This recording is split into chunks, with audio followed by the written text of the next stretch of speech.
तुम्हाला माहीत आहे का, या अगोदर ही रेसिपी मला जमलीच नव्हती, पण यावेळेस परफेक्ट जमली.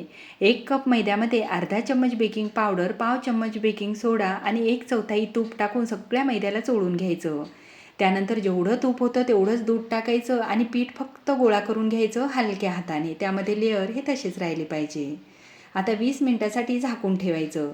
पाक बनवण्यासाठी 1 कप साखर, अर्धा कप पाणी, वेलचीची पावडर, ऑरेंज कलर आणि 2-4 दाणे लिंबूसत्व जरूर टाका. त्यामुळे शाईनही खूप छान येते.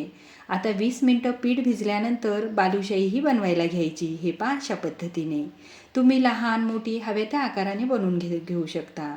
हलकंसं तेल गरम झाल्यानंतर तयार बालुशाही त्यामध्ये सोडायची आणि जोपर्यंत वर येत नाही ना तोपर्यंत बालुशाहीला हात नाही लावायचा. वर आल्यानंतर उलटपुलट करून थोडी लालसर होईपर्यंत बारीक ते मीडियम गॅसवर बालुशाही तळून घ्यायची. साईजला दुप्पट फुलली आणि पदरही पहा खूप छान असे त्याला सुटलेले आहेत.